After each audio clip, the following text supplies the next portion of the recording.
Last lecture में problem solving की थी हमने थोड़ी, और फॉर्मूले यूज करना सीखे थे हमने। एडिशन ऑफ टू वेक्टर्स के मैग्नीट्यूड का formula, subtraction of two vectors के मैग्नीट्यूड का formula. Addition of two vectors के मैग्नीट्यूड का फॉर्मूला क्या आया था? Root of A square plus B square plus 2ab cos theta. Subtraction of two vector के मैग्नीट्यूड का फॉर्मूला क्या आया था? Under root of A square plus B square minus 2ab cos theta. Apply किया था। डायग्राम ड्रॉ करना भी सीखा था हमने, अलग अलग वेक्टर डायग्राम। कौन सा लॉ हम प्रिफर करेंगे? पैरेललोग्राम लॉ, ट्रायंगल लॉ को नहीं। किसको प्रेफरेंस देंगे बेटा? पैरेललोग्राम लॉ को। पैरेललोग्राम लॉ में वेक्टर्स किस तरीके से अरेंज किए जाते हैं? सबकी टेल एक जगह पे कनेक्टेड होती है। टेल एक जगह पे होती है ना, पहले वेक्टर की टेल, दूसरे वेक्टर की टेल, और उनके एडिशन वेक्टर की टेल भी।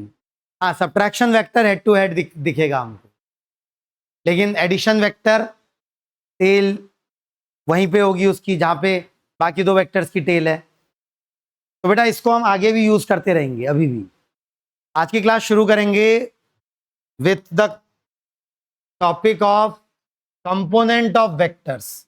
कंपोनेंट वर्ड का मतलब जानते हैं बेटा? कंपोनेंट, इससे पहले सुना है कभी कंपोनेंट? नहीं सुना कभी? क्या बात कर रहे हैं, इतनी अंग्रेजी नहीं पढ़ी आपने? कंपोनेंट वर्ड ही नहीं सुना इससे पहले कभी? हाँ, कहाँ सुना है?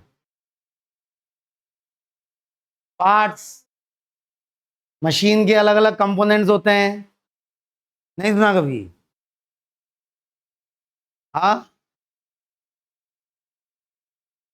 अंग्रेजी भी नहीं पढ़ते आजकल।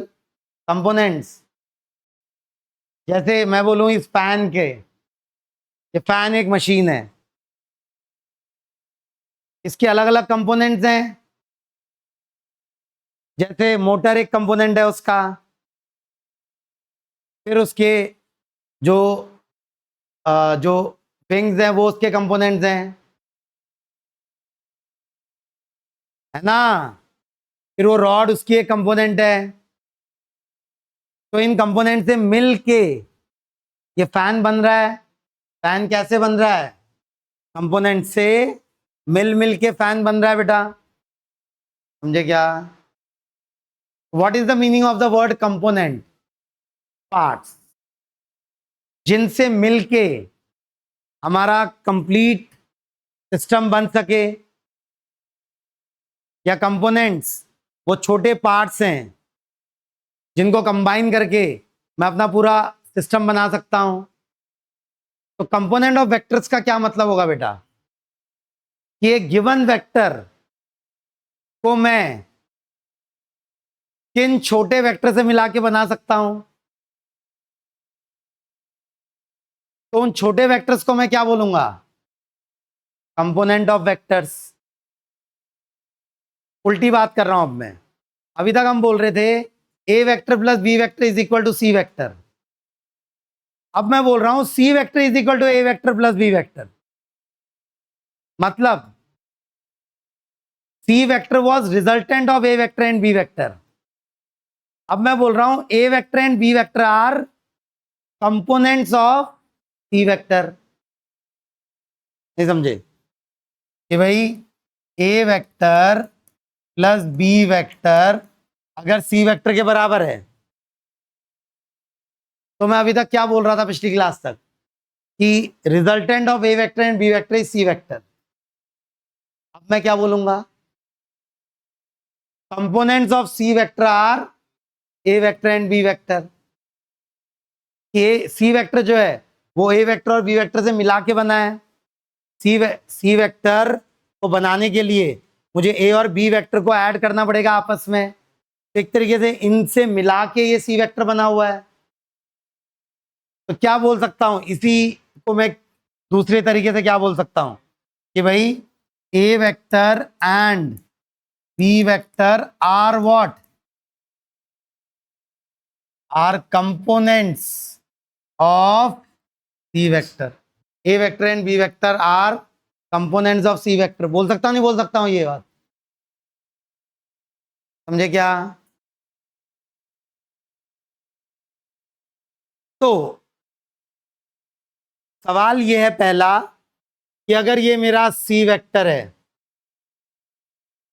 या ये मेरा आर वेक्टर है, आर बोल देता हूं इसको, A vector and B vector are components of R vector. For example ये मेरा आर वेक्टर है, तो कितने तरीकों से ये आर वेक्टर बनाया जा सकता है? मतलब मैं ए वेक्टर और बी वेक्टर क्या ले सकता हूं जिनके एडिशन से मुझे आर वेक्टर मिल सकता है? ऐसे कितने वेक्टर्स मैं ले सकता हूं? समझ रहे हैं क्या बोल रहा हूं? आर वेक्टर रिजल्टेंट है, या पहले स्केलर में समझ लेते हैं। आपकी जेब में 20 रुपये हैं,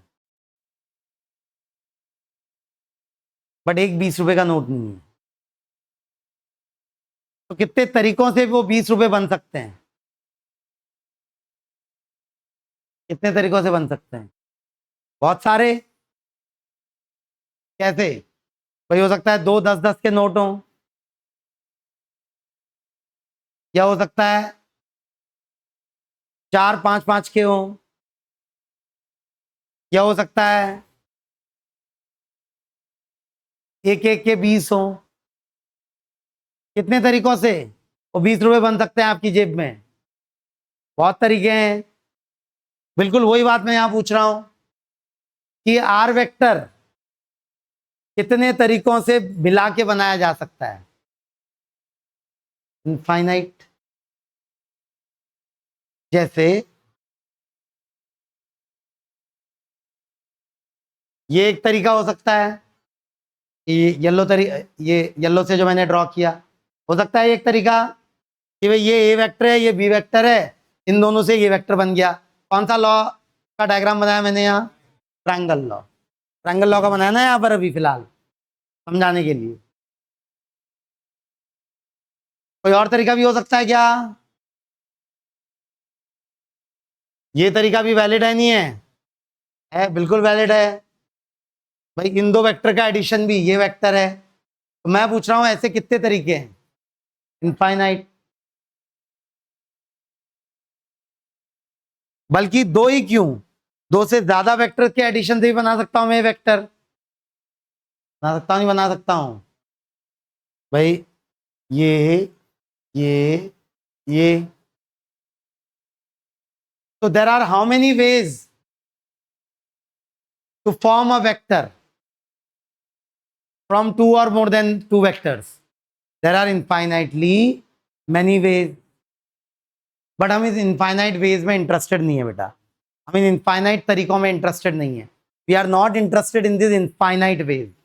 We are interested in one special way. एक स्पेशल तरीके में हम इंटरेस्टेड हैं, और वो स्पेशल तरीका है रेक्टेंगुलर कंपोनेंट्स। बोलेंगे हम उनको रेक्टेंगुलर कंपोनेंट्स। वो ऐसे कंपोनेंट होंगे जो एक दूसरे के परपेंडिकुलर हो। मतलब यही आर वेक्टर है,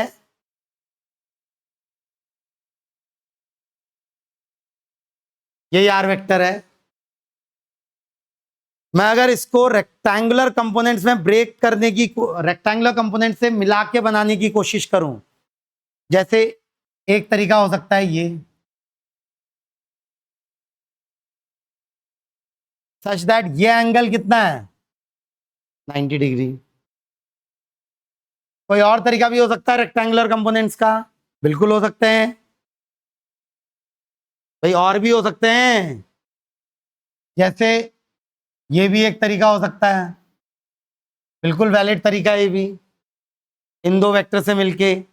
या फिर ये एक तरीका हो सकता है। ऐसे कितने तरीके हो सकते हैं रेक्टेंगुलर भी? इनफाइनाइट। बिल्कुल हो सकते हैं। बट मैं उनमें भी एक स्पेशल में इंटरेस्टेड हूं। जब मेरे रेक्टेंगुलर कंपोनेंट्स केवल और केवल मेरी कोऑर्डिनेट एक्सिस के अलोंग हो।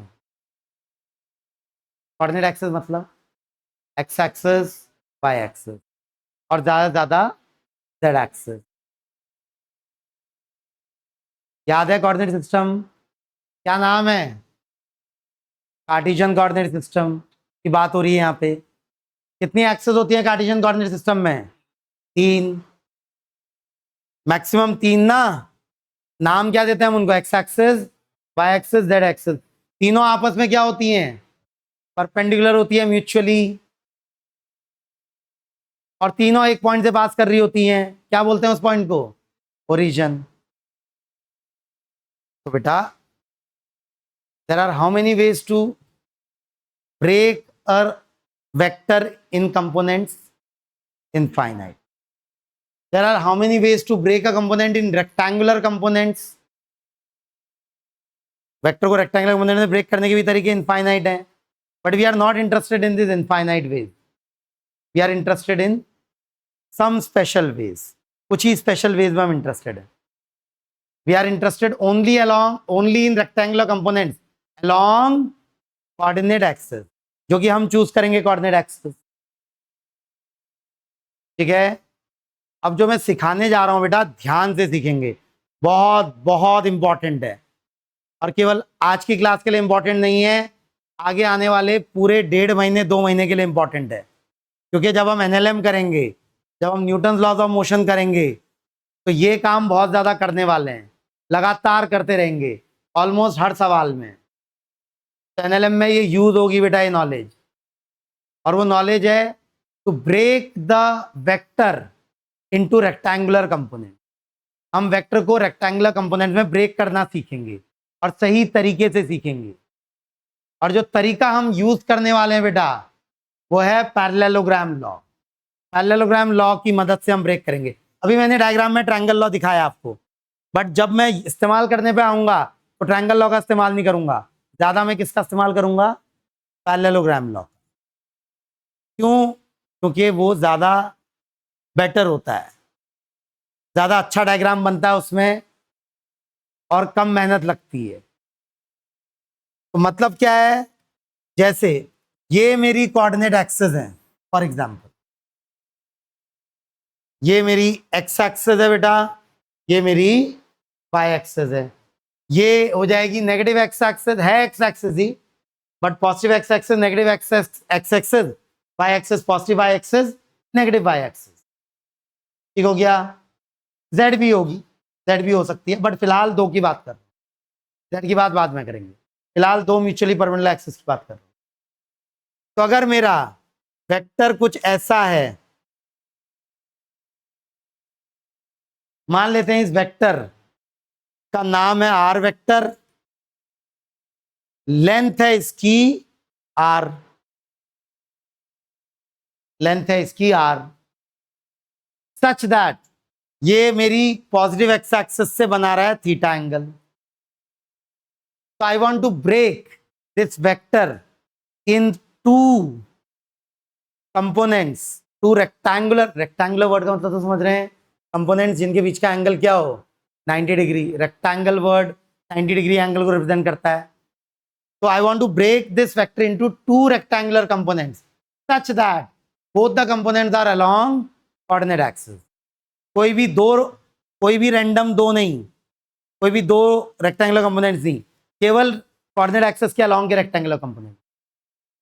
तो बेटा एक रेक्टेंगुलर कंपोनेंट आएगा इस तरफ, आएगा, दूसरा आप ऐसे। तो रूल क्या है? रूल ये है कि मैं वेक्टर केवल कोऑर्डिनेट एक्सिस के पैरेलल ड्रॉ कर सकता हूं, कंपोनेंट वेक्टर्स। रूल ये है। तो आपको एक तरीके से यहां पहुंचना है, बट रूल ये है कि आप केवल कोऑर्डिनेट एक्सिस के पैरेलल मूव कर सकते हैं। तो एक्स एक्सिस के पैरेलल मूव किया, फिर वाई एक्सिस के पैरेलल मूव किया, बट मैं अब ये नहीं दिखाऊंगा, मैं अब उसको ऐसे दिखाऊंगा। दिखा सकता हूं क्या ऐसे? ये वाला जो होता, क्या इसको मैं ऐसे दिखा सकता हूं? सेम ही वेक्टर है ना ये, और ये वेक्टर बट मैं किस अरेंजमेंट का यूज कर रहा हूं? Parallelogram law. फायदा दिखेगा बेटा इसका धीरे धीरे आपको। पैरेललोग्राम लॉ का यूज करेंगे हम 99% टाइम, ट्रायंगल लॉ का यूज नहीं करेंगे। समझाने के लिए यूज किया मैंने आपको ट्रायंगल लॉ का, बट जब प्रॉब्लम सॉल्विंग में उतरेंगे तो वेक्टर के कंपोनेंट ब्रेक करेंगे तो बार बार किस अरेंजमेंट का यूज करते हुए वेक्टर से कंपोनेंट ब्रेक करेंगे हम? पैरेललोग्राम। ठीक है, ट्रायंगल लॉ का यूज नहीं करेंगे। तो जरा बताइए ध्यान से, है तो लेकिन ये ट्रायंगल ही, भले पैरेललोग्राम लॉ में अरेंज किया मैंने, बट ये वाली साइड ट्रायंगल की साइड है, ये एंगल है थीटा, और ये एक राइट एंगल ट्रायंगल। अब ये डॉटेड लाइन आपको दिमाग में इमेजिन करनी है,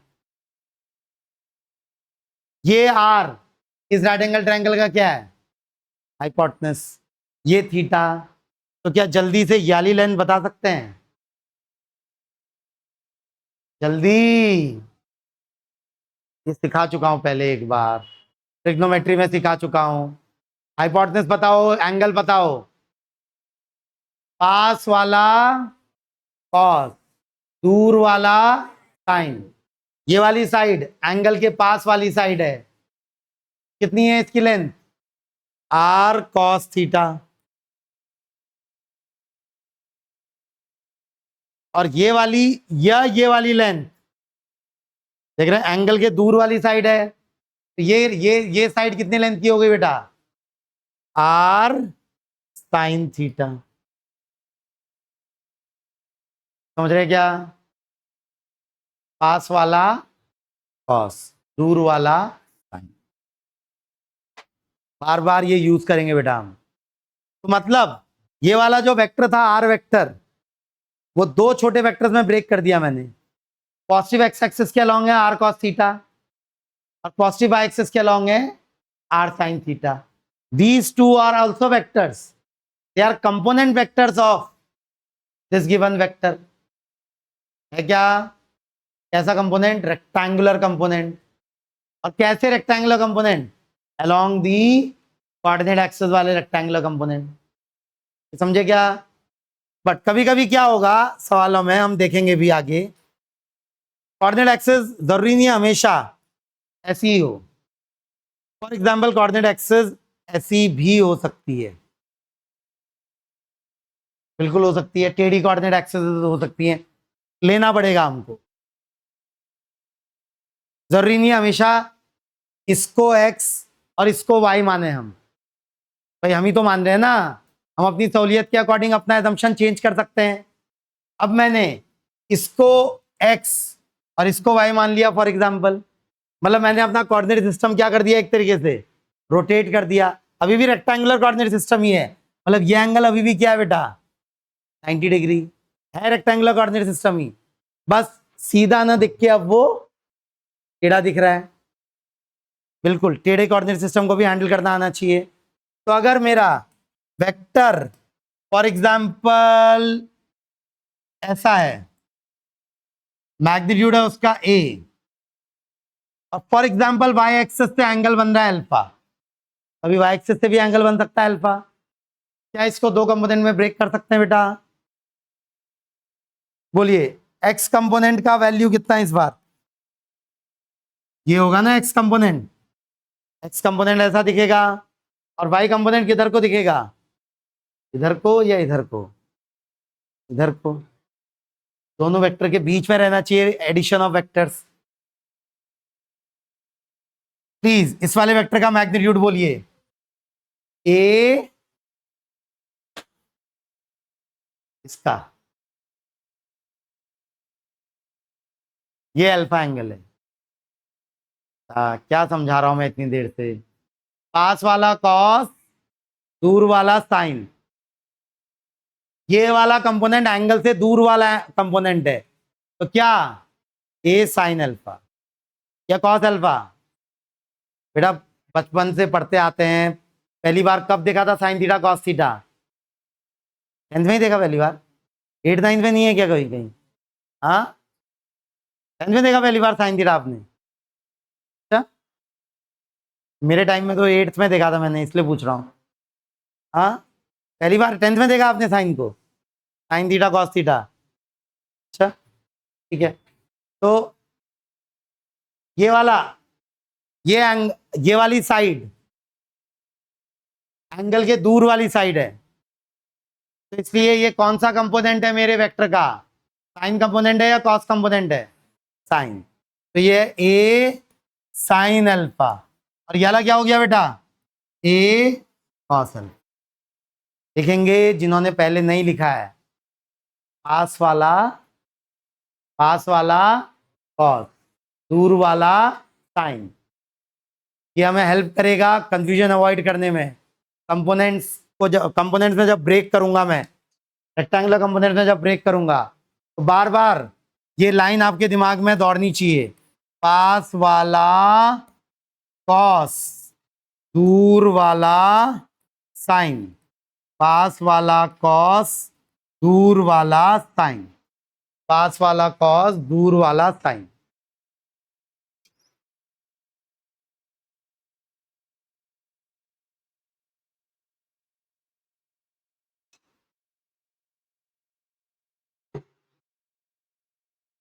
बढ़ो आगे, क्लियर है सबको? पास वाला कॉस, दूर वाला साइन। अच्छा ये भी नोट कर लिया ना, there are infinite ways to break a component, to break a vector into components. Rectangular component में भी इनफाइनाइट वेज है, but we are interested in special way, components only along coordinate axis. बढ़ो आगे। हाँ, same क्यों नहीं हो सकते? 45 डिग्री एंगल होगा तो सेम हो जाएंगे मैग्नीट्यूड में।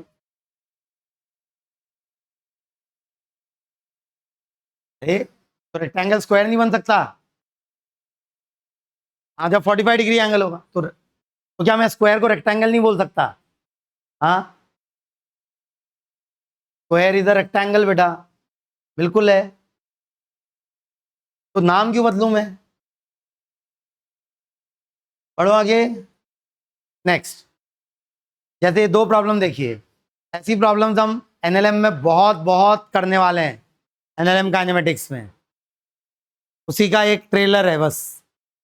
बोल रहा है a mass of 2 kg lies on a incline plane as shown in figure, resolve its weight. Weight का मतलब होता है फोर्स ऑफ ग्रेविटी, जानते हैं? मैग्नीट्यूड होता है फोर्स ऑफ ग्रेविटी का mass of object into small g, जानते हैं? ये इतना तो सीखा होगा। मास ऑफ ऑब्जेक्ट दे रखा है 2 kg, स्मॉल जी दे रखा है 10 मीटर पर सेकंड स्क्वायर, तो फोर्स ऑफ ग्रेविटी या वेट कितना है उस पर? 20 न्यूटन। और डायरेक्शन क्या होती है फोर्स ऑफ ग्रेविटी की? Vertically downward. इतना तो सीखा है, एनएलएम में भी बात करेंगे हम डिटेल में, बट 9-10 में इतना सीखा होगा जरूर आपने। तो इस पर अगर मैं फोर्स ऑफ ग्रेविटी ड्रॉ करूं बेटा, 2 kg पर लगने वाली फोर्स ऑफ ग्रेविटी किस डायरेक्शन में दिखाऊंगा? Vertically down. और कितने मैग्नीट्यूड की दिखाऊंगा? 10 की क्यों? 20। एम इंटू जी है, जी की वैल्यू 10 है, मास कितना है उसका? 2 kg, M G force of gravity. तो कितना फोर्स ऑफ ग्रेविटी लग रही बेटा? मैग्नीट्यूड कितना है?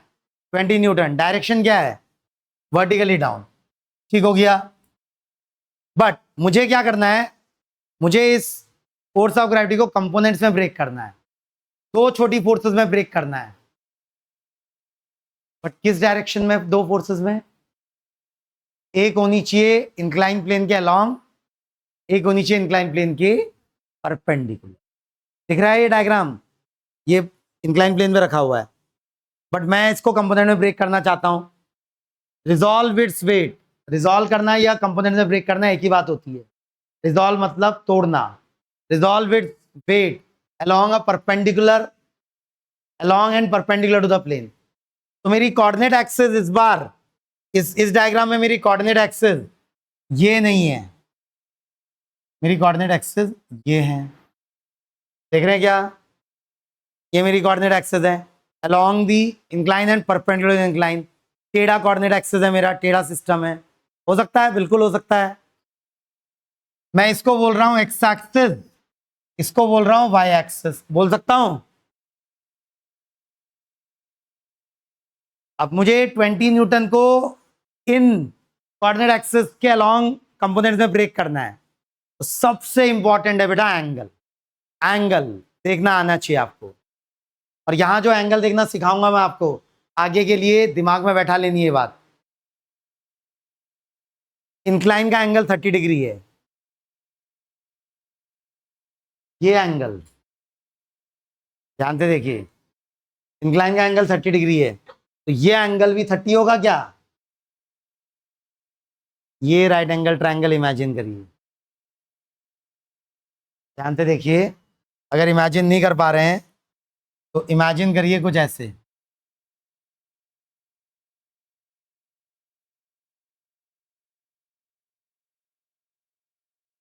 ये एंगल 30 है, ये एंगल कितना हो गया बेटा? 60। 30 नहीं रहा ना हो, 60। ये पूरा 90 है, तो ये एंगल कितना हो गया? 30। आगे से मैं ड्रॉ नहीं करूंगा, सीधे लिखेंगे एंगल ऑफ इंक्लाइन 30 डिग्री, तो ग्रेविटी का इंक्लाइन के परपेंडिकुलर डायरेक्शन से बनने वाला एंगल भी, ग्रेविटी का इंक्लाइन के अलोंग वाले से 30 नहीं बनेगा, ग्रेविटी का इंक्लाइन के अलोंग वाले से 30 नहीं बनेगा बेटा, उससे 90 माइनस 30 बनेगा। ग्रेविटी का इंक्लाइन के परपेंडिकुलर डायरेक्शन से एंगल क्या बनेगा? 30। सिंपल ज्योमेट्री है। अगर आपको राइट एंगल ट्रायंगल नजर आ रहा है तो, नजर आ रहा है राइट एंगल ट्रायंगल, ये राइट एंगल ट्रायंगल में ये 30 तो ये 60, ये पूरा 90 तो ये 30। बट मैं बार बार ये ट्रायंगल ड्रॉ नहीं करूंगा, एक्चुअली में सीधे एंगल लिख दूंगा मैं। ये 30 डिग्री है तो ये 60 भी नहीं दिखा रहा मैं, सीधे ही 30 का 30 दिखा रहा हूं। 30 60 30। क्या आप कंपोनेंट से ब्रेक कर पाएंगे इस 20 न्यूटन को? प्लीज बताइए बेटा, इंक्लाइन के अलोंग किस डायरेक्शन में कंपोनेंट आएगा? डाउन द इंक्लाइन या अप द इंक्लाइन? क्योंकि इंक्लाइन के अलोंग भी दो डायरेक्शन है ना, जैसे एक्स की दो डायरेक्शन होती है, पॉजिटिव एक्स नेगेटिव एक्स, तो इंक्लाइन के अलोंग जो एक्स एक्सिस हमने ली है उसकी भी दो डायरेक्शंस हैं, down the incline and up the incline. तो बेटा कंपोनेंट बताइए, along the incline, down the incline या up the incline? Down the incline. इसका यूज कर रहे हैं हम, पैरेललोग्राम लॉ, पैरेललोग्राम लॉ का यूज कर रहे हैं ना हम।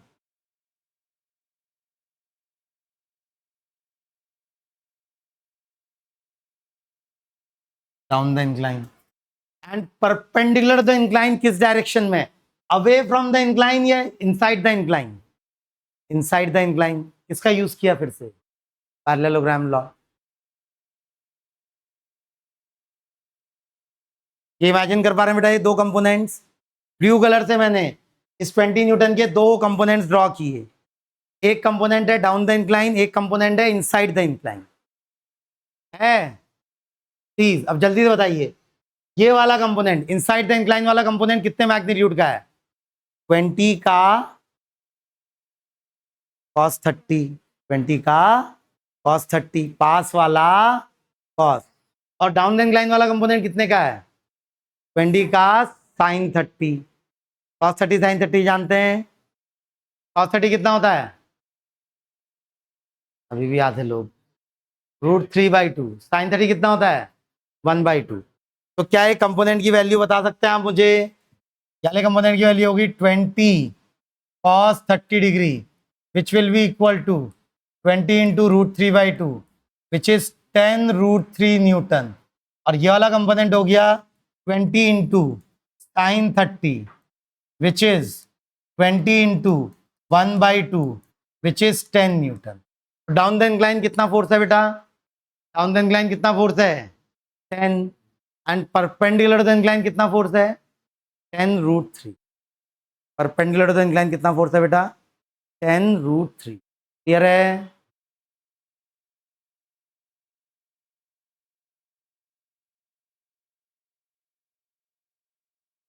क्लियर है? बढ़े आगे। जो कराया ना बेटा, मैं बार बार मैं बल्कि येलो लाइन भी ड्रॉ नहीं करूंगा आगे से, केवल ये होगा और ये दो लाइनें दिखेंगी। एंगल ये जो है वो यहां दिखेगा सीधे, और ये बात दिमाग में बैठा लेनी है। Next, a vector makes an angle 30 degree with the horizontal if horizontal component of vector is 250, find magnitude of vector. इस बार क्या कर रखा है, हॉरिजॉन्टल कंपोनेंट का मैग्नीट्यूड दे रखा है और वेक्टर का मैग्नीट्यूड पूछा हुआ है। कोई बात नहीं, तो वेक्टर का मैग्नीट्यूड अगर ए मान लूं, ए वेक्टर का मैग्नीट्यूड, ये एंगल इस डायरेक्शन से 30 डिग्री एंगल बन रहा है, तो इसका एक कंपोनेंट से ब्रेक कर दूं इसको, एक कंपोनेंट किस तरफ को, राइट लेफ्ट, एक्स के अलोंग किस तरफ, राइट या लेफ्ट, राइट ना, लेफ्ट में नहीं आ सकता। पैरेललोग्राम लॉ पर ध्यान दीजिए, राइट साइड को ही आ सकता है। अगर आपने लेफ्ट में ड्रॉ किया तो गलत हो जाएगा वो, ये। फिर दूसरा कंपोनेंट वर्टिकली अप, दिख रहा है क्या?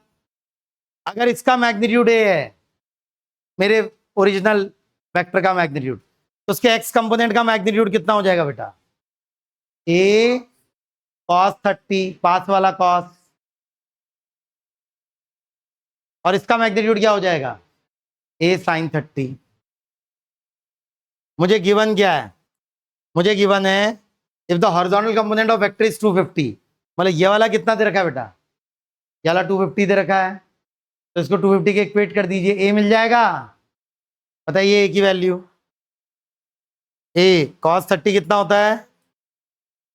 कॉस 30 कितना होता है? √3/2, that must be equal to 250। A की वैल्यू क्या आ गई, जल्दी बोलिए? 500/√3 आई क्या? 500/√3, ए की वैल्यू आई 500/√3।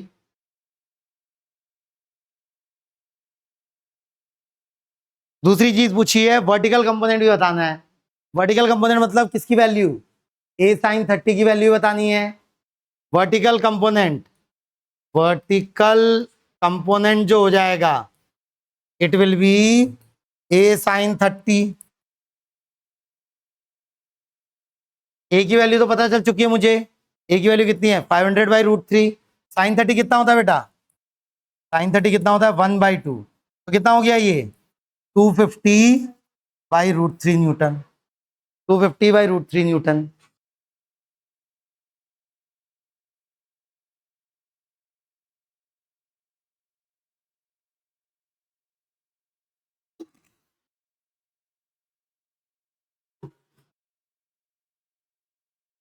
क्लियर है?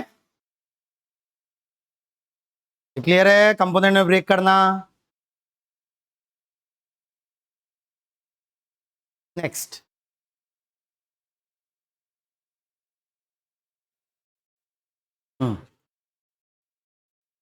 if two forces act in opposite direction, then their resultant is 10 Newton, and if they act mutually perpendicular, then their resultant is 50 Newton. Find the magnitude of both the forces. कल की जो theory की थी उस पर based question है, तो दो सवाल है यहाँ पर, ये क्वेश्चन 1 है, क्वेश्चन 2 है। कल किए थे बेटा इस टाइप के प्रॉब्लम हमने, आज का नहीं है थियरी इसमें इन्वॉल्व, कल की थियरी इन्वॉल्व है। बोल रहा है दो फोर्सेस हैं, जब अपोजिट डायरेक्शन में लग रही हैं तब रिजल्टेंट का मैग्नीट्यूड आ रहा है 10 न्यूटन। मतलब मुझे पता है mod of a minus b is equal to 10 and they act in mutually perpendicular direction, then the resultant is 50। इसका मतलब जब म्यूचुअली परपेंडिकुलर डायरेक्शन में लगते हैं बेटा, तब क्या मैग्नीट्यूड होता है रिजल्टेंट का? बोलेगा कोई? अगर a एक का मैग्नीट्यूड है, b दूसरे का है, और दोनों वेक्टर्स के बीच का एंगल 90 डिग्री है, तो रिजल्टेंट का मैग्नीट्यूड क्या हो जाता तब? √(a² + b²। तो मुझे √(a² + b² की वैल्यू भी दे रखी है कितनी? 50। अब मुझे ए और बी की वैल्यू पता लगानी है। अब ये मैथमेटिक्स का सवाल हो गया प्योरली। दो इक्वेशन है मेरे पास और दो अननोन्स हैं। शुरू करूं? सबसे पहले तो ये मॉड को हटा के क्या कर दूं? स्क्वायरिंग कर देता हूं, तो मॉड हट जाएगा, और ये रूट को भी हटा के स्क्वायरिंग कर देता हूं, हट जाएगा, हट जाएगा। तो बोलिए बेटा, ये वाली इक्वेशन बोलिए, a² plus B square is equal to 2500 वाली इक्वेशन बोलिए। A square plus B square minus 2ab should be equal to 100। ठीक है, क्या है, आगे कैसे प्रोसीड करूं?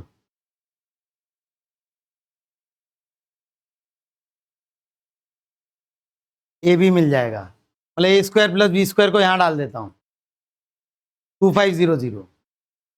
ठीक है, 2500 minus 100 is equal to 2ab, मतलब 2ab आ गया 2400। अब आगे, हाँ अच्छा तुक्का मार रहे हैं आप। अच्छा ए इंटू बी हो गया 1200, फिर ए और बी क्या है?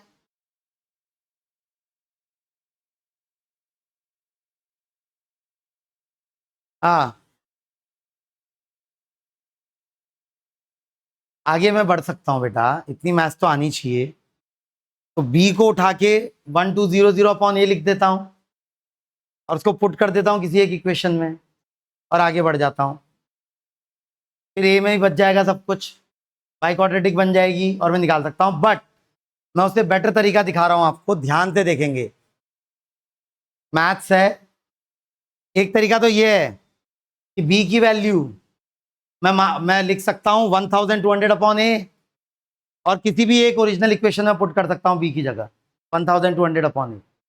तो फिर ए में बचेगा सब कुछ और मैं फिर निकाल सकता हूं वो। बिल्कुल ये एक तरीका है, बट उससे बेटर तरीका।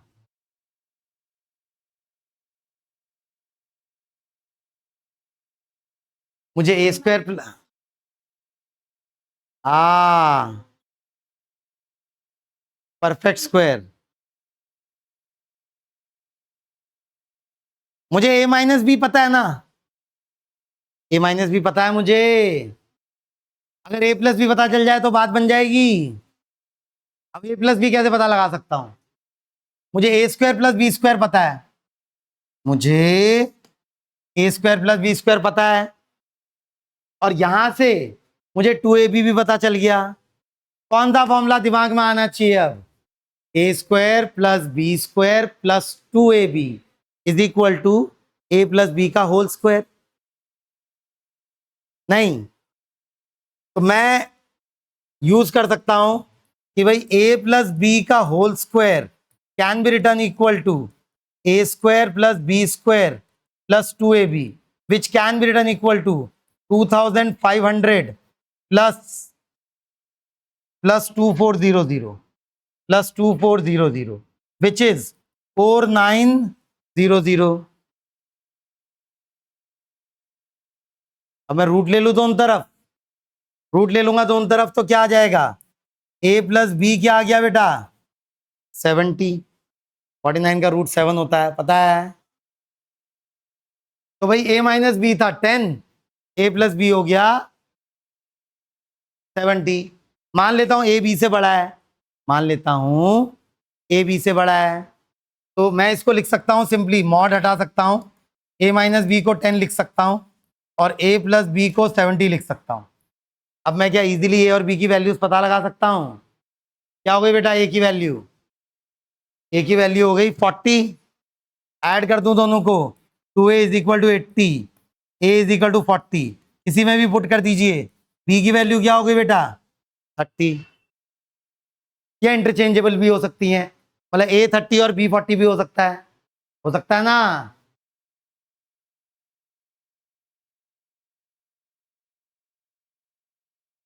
अब ये फिजिक्स से ज्यादा मैथ्स है बेटा,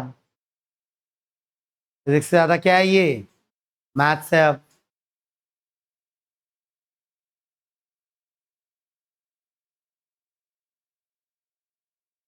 पढ़ूं आगे?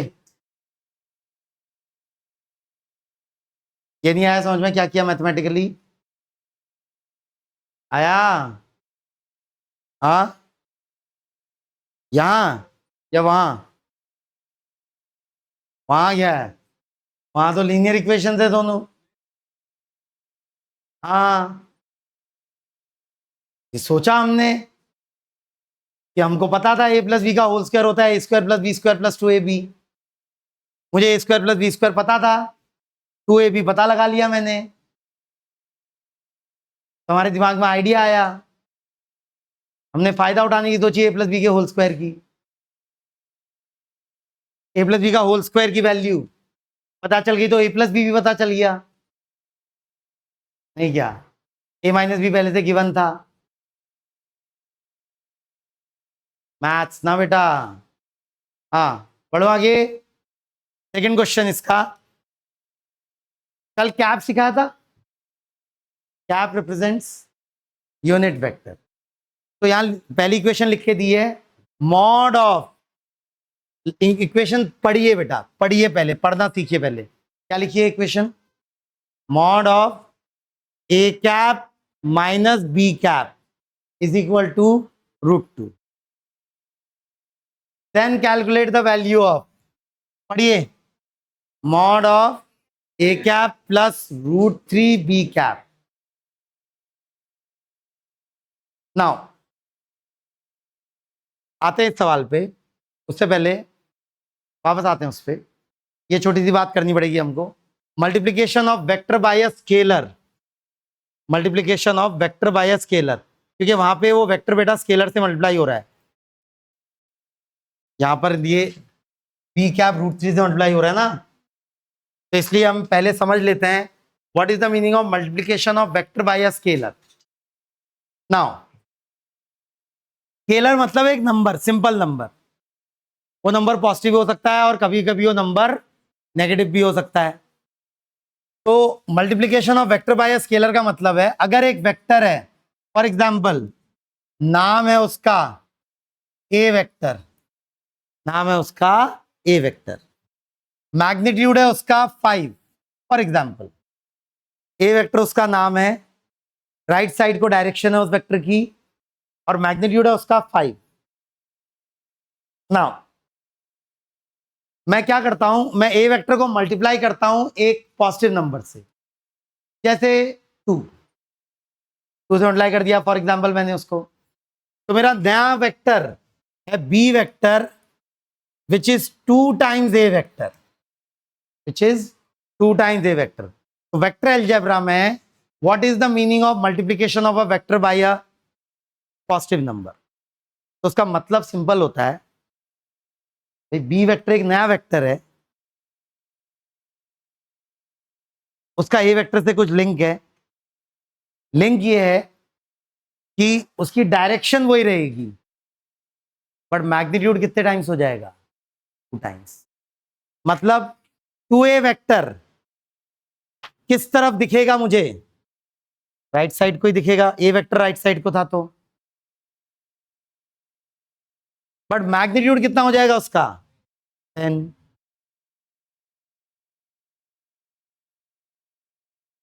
ये है मेरा 2a वेक्टर, समझे?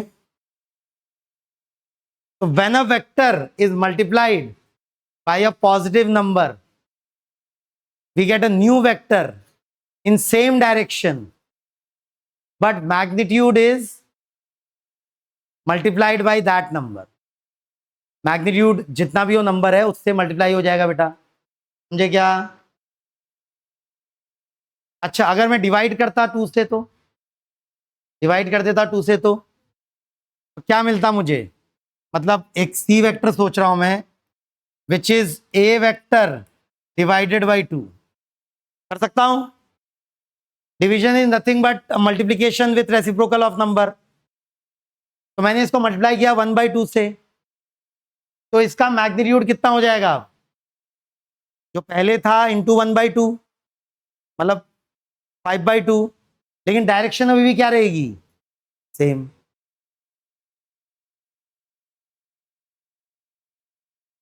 ये है मेरा a/2 वेक्टर, ये समझे क्या? a vector by 2। नाउ अब मजे की बात देखिए, अगर मैं इसको नेगेटिव नंबर से मल्टीप्लाई करता तो क्या होता है?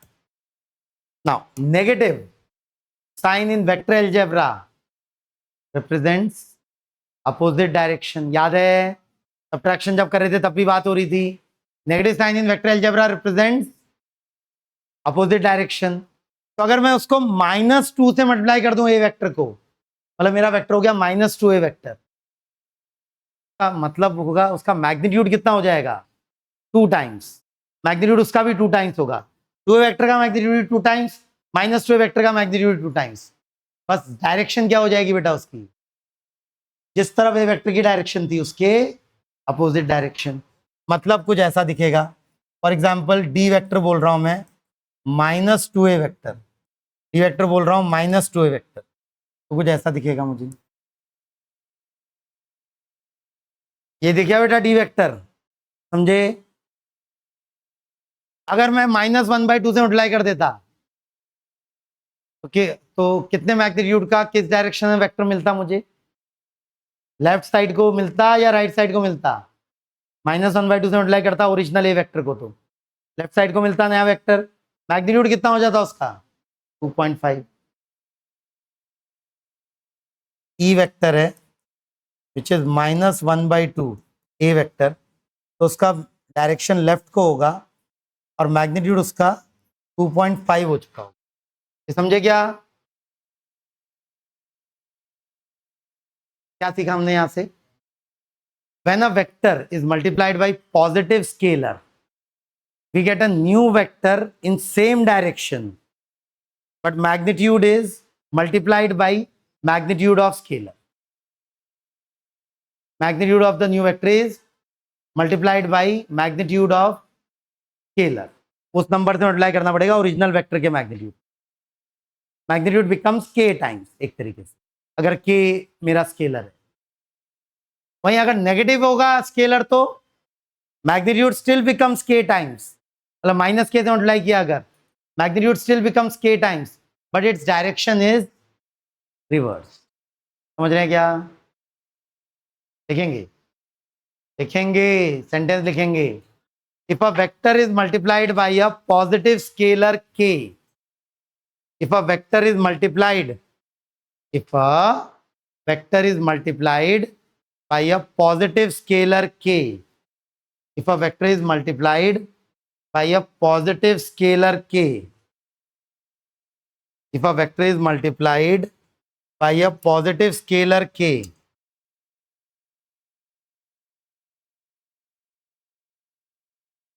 if a vector is multiplied by a positive scalar k, then we get a new vector, then we get a new vector in the direction of original vector, then we get a new vector in the direction of original vector having magnitude k times, having magnitude k times, having magnitude k times. यही बात कर रहे हैं ना बेटा यहां हम, having magnitude k times. वहीं दूसरी बात, if it is multiplied by negative scalar -k, then magnitude still becomes k times, but direction is reversed. If multiplied by negative scalar, if multiplied by negative scalar -k, if multiplied by negative scalar -k, if multiplied by negative scalar -k, then if multiplied by negative scalar -k, then magnitude becomes k times, same magnitude becomes k times, but direction is reversed. Reverse मतलब 180 degree या opposite भी बोलते हैं, but direction of vector is reversed, but direction of vector is reversed. ये बात घुसी दिमाग में. मतलब अगर मैग्नीट्यूड ऑफ ए वेक्टर को मैं ए लिख रहा हूं तो मैग्नीट्यूड ऑफ के ए वेक्टर को मैं सिंपली क्या लिख सकता हूं, के ए. मैग्नीट्यूड ऑफ माइनस के ए वेक्टर, ए पॉजिटिव नंबर है, तो इट विल स्टिल बी ए। समझ रहे हैं? मतलब 2 से मल्टीप्लाई किया तो डबल हो गया मैग्नीट्यूड, -2 से मल्टीप्लाई किया तो भी मैग्नीट्यूड डबल हुआ, पर डायरेक्शन रिवर्स हो गई। समझे क्या? Positive scalar, negative scalar. तो इसके बेसिस पे जल्दी से ये वाला सवाल कर लेते हैं। उसने बोला है if mod of A vector sorry mod of A cap minus B cap is equal to √2, then find the value of mod of A cap plus √3 B cap. भाई मुझे ए कैप का मैग्नीट्यूड पता है ना, A cap का magnitude, A cap का magnitude is 1, B cap का magnitude is also 1। Mod of A cap minus B cap अगर √2 के बराबर है, मुझे क्या नहीं पता है? मुझे ए कैप और बी कैप के बीच का एंगल नहीं पता है। मुझे क्या नहीं पता है? ए कैप और बी कैप के बीच का एंगल। अगर मुझे ए कैप और बी कैप के बीच का एंगल पता चल जाए तो फिर मैं ये भी निकाल सकता हूं। क्यों भाई? इसका मॉड क्या होगा? इसका मॉड होगा रूट ऑफ, इसका मॉड होगा रूट ऑफ इसका स्क्वायर, 1 का स्क्वायर प्लस √3 बी कैप का मैग्नीट्यूड √3 होगा, कि बी कैप का मैग्नीट्यूड तो 1 है, तो √3 का square plus 2 times magnitude of A cap into magnitude of √3 B cap into cos of angle between A cap and B cap, A cap and √3 B cap, theta. समझे क्या? मतलब ये हो गया रूट ऑफ 1 + 3 हो गया 4 + 2 √3 कॉस थीटा। मतलब किसी तरीके से कॉस थीटा पता लगा लूं मैं तो बात हो जाएगी ना। कॉस थीटा पता लगाने के लिए दे रखा है, ए वेक्टर और बी वेक्टर के बीच का एंगल थीटा माना है हमने, ए कैप और बी कैप के बीच का एंगल थीटा माना है। Mod of A cap minus B cap का फॉर्मूला बोलिए बेटा, बोलिए। Root of what? A square plus B square minus 2ab cos theta is equal to what? √2। यहाँ से कॉस थीटा मिल जाएगा बेटा, कॉस थीटा मिल गया तो वो आंसर आ जाएगा। यार स्क्वायर कर दूं तो 2 - 2 cos theta, 2 - 2 cos theta is equal to 2। Cos theta 0 आ रहा है क्या? हाँ 0 आ रहा है कॉस थीटा। मतलब एंगल कितना है ए वेक्टर ए कैप और बी कैप के बीच? 90 डिग्री। भाई किस एंगल का कॉस 0 होता है? 90 डिग्री। इसका मतलब थीटा इज 90 डिग्री। यहाँ कॉस थीटा की जगह क्या लिख दूं बेटा? 0। 0 पुट कर दूं कॉस थीटा की जगह, तो फाइनल आंसर क्या आ गया? √4 विच इज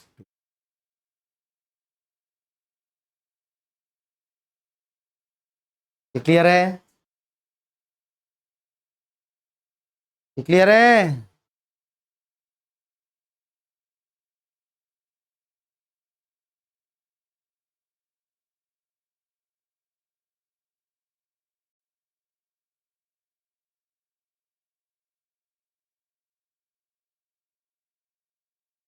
बढ़ो आगे बेटा।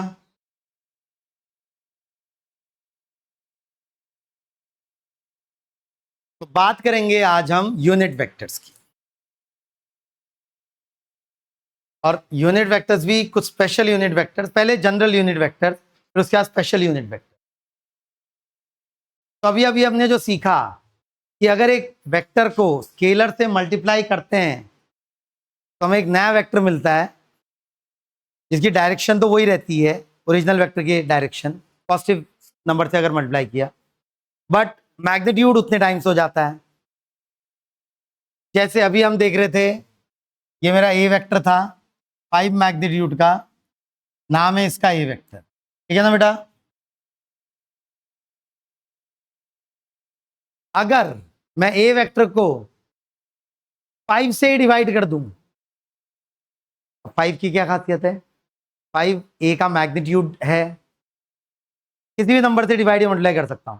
बट अगर मैं ए वेक्टर को एक स्पेशल नंबर से डिवाइड कर दूं और उस स्पेशल नंबर है खुद उसका मैग्नीट्यूड, खुद उस वेक्टर का मैग्नीट्यूड, तो अगर ए वेक्टर को मैं 5 से डिवाइड कर दूं तो मुझे कितने मैग्नीट्यूड का वेक्टर मिलेगा?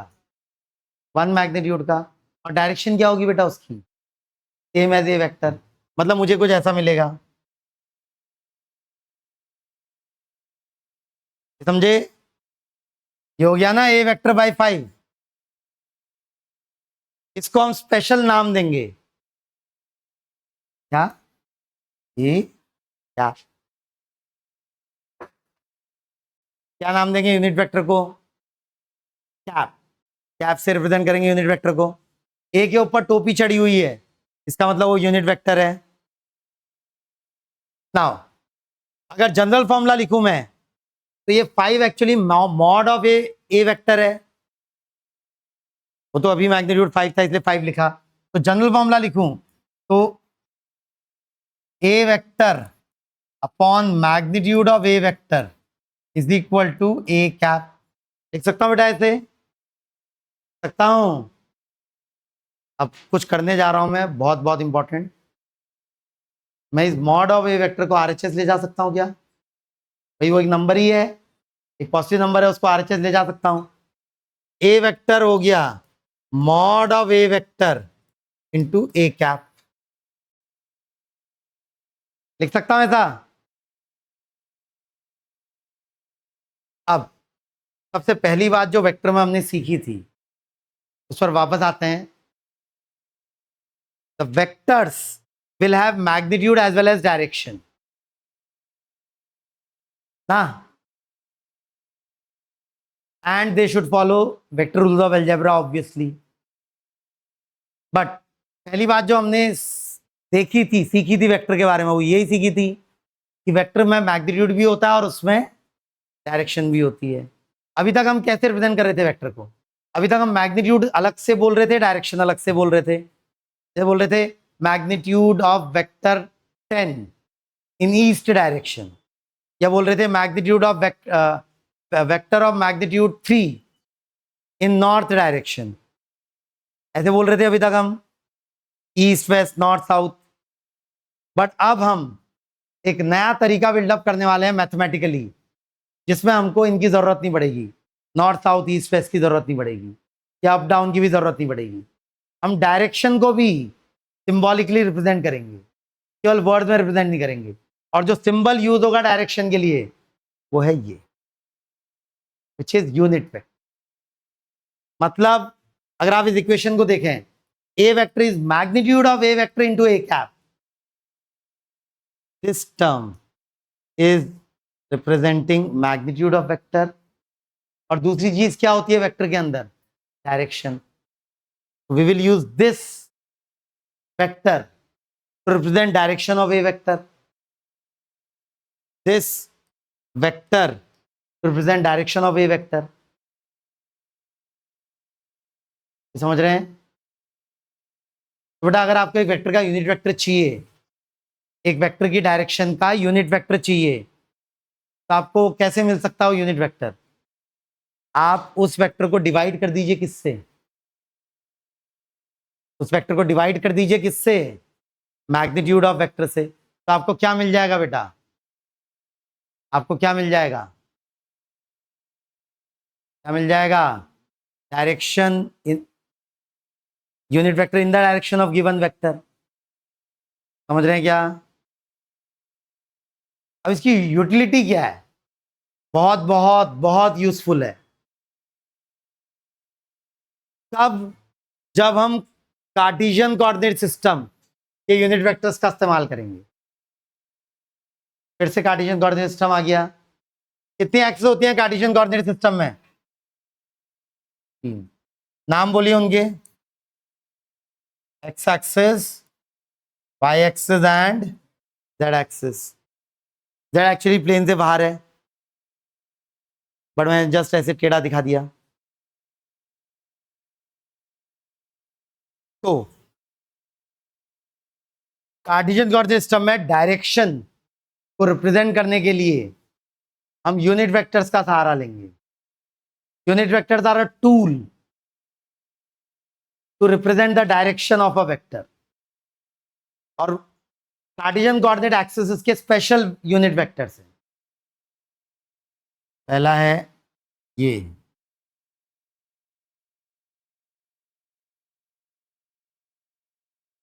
दूसरा है ये, तीसरा है ये। 1 1 और 1 मैग्नीट्यूड के, पहला वाला 1 मैग्नीट्यूड का वेक्टर है, किस डायरेक्शन में? Positive X axis. दूसरा वाला पॉजिटिव वाई एक्सिस में 1 मैग्नीट्यूड का वेक्टर। तीसरा वाला पॉजिटिव जेड डायरेक्शन में। तो नाम दिए जाते हैं बेटा इनको स्पेशल। इसको नाम दिया जाता है I cap. This is not iota, this is I cap. इसको नाम दिया जाता है जे कैप, और इसको नाम दिया जाता है के cap. What are I cap, J cap and के कैप?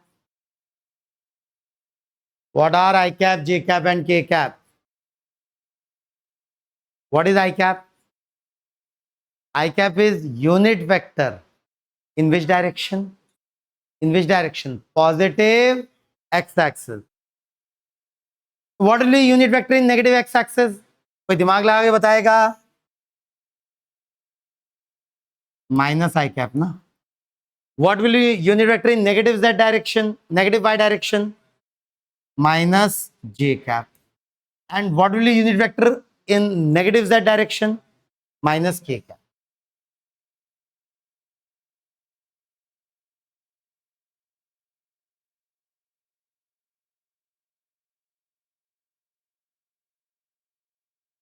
अब हमें फेमिलियर होना है बेटा इनसे, आई कैप, जे कैप, के कैप से। बहुत बहुत इंपॉर्टेंट है हमारे लिए। नाम बोलिए फिर से इनका। आई कैप का नाम क्या है?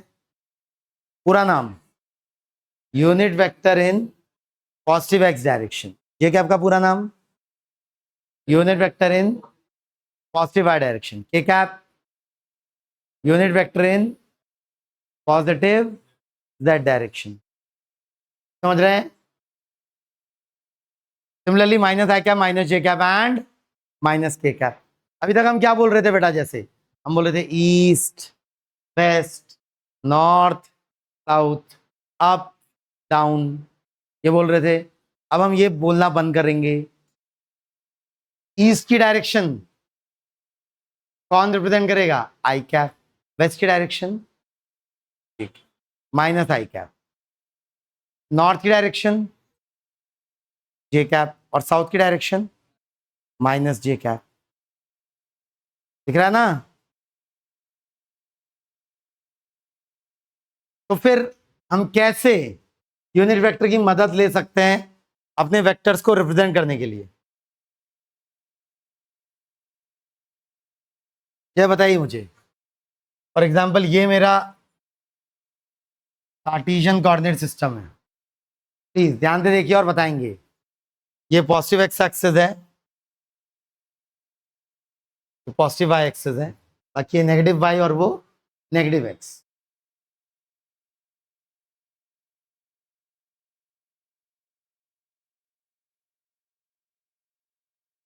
मैं वेक्टर्स ड्रॉ करके दे रहा हूं, आपको उनका नामकरण करना है, नाम देना है उनको। ठीक है? पहला वेक्टर है ये, अब मैग्नीट्यूड 2। बोलिए बेटा ये भाई, vector is magnitude of vector into direction of vector, और direction of vector will be represented by unit vector in positive X direction. What is unit vector in positive X direction? I I cap. But ये उसी direction में है, but 2 times है magnitude उसका आई cap से। क्या हो गया बेटा इसका नाम? 2 आई कैप।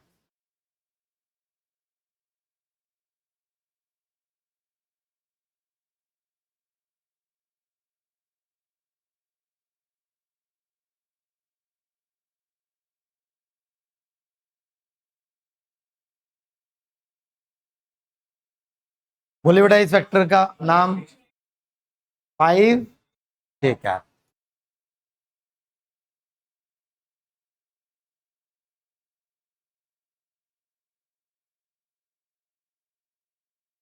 बोलिए -3 जे।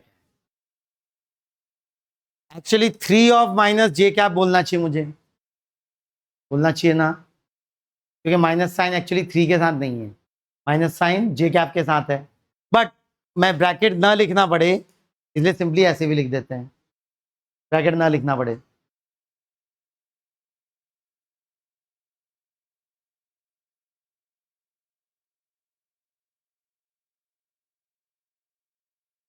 हाँ,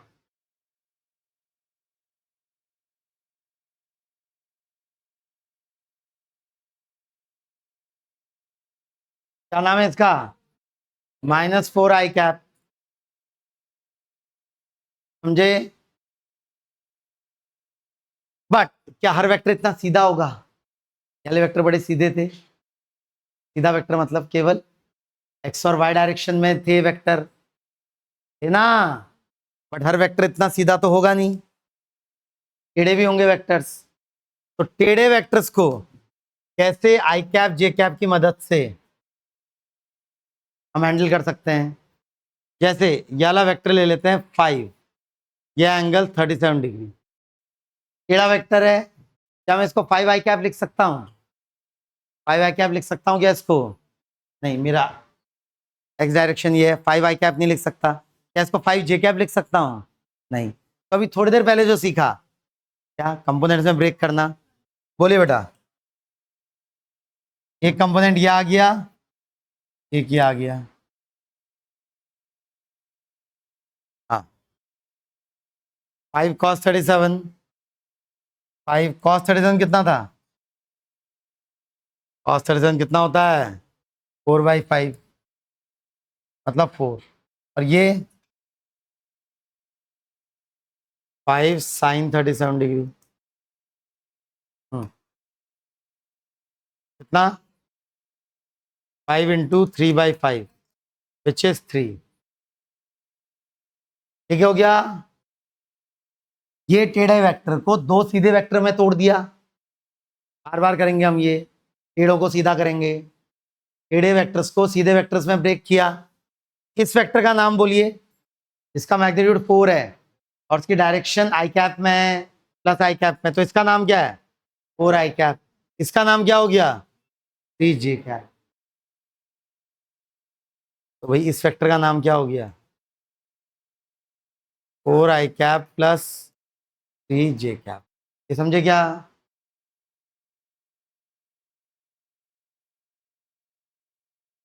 तो अगर टेढ़ा वेक्टर है तो मैं क्या करूंगा बेटा? उसको कंपोनेंट में ब्रेक करूंगा अलोंग कोऑर्डिनेट एक्सिस। इसको बोला जाता है बेटा एक्स कंपोनेंट ऑफ वेक्टर, और ये क्या है मेरा? Y component.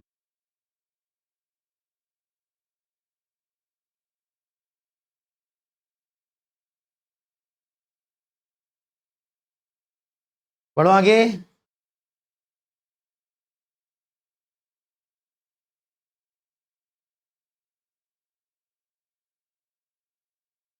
तो आई कैप जे कैप में अच्छे से कंफर्टेबल होने चाहिए आप, ठीक है? कल इनके एडिशन, आई कैप जे कैप फॉर्म में एडिशन, सब्ट्रैक्शन और कंपोनेंट लेना, ये खत्म करेंगे और क्या शुरू करेंगे? Dot product.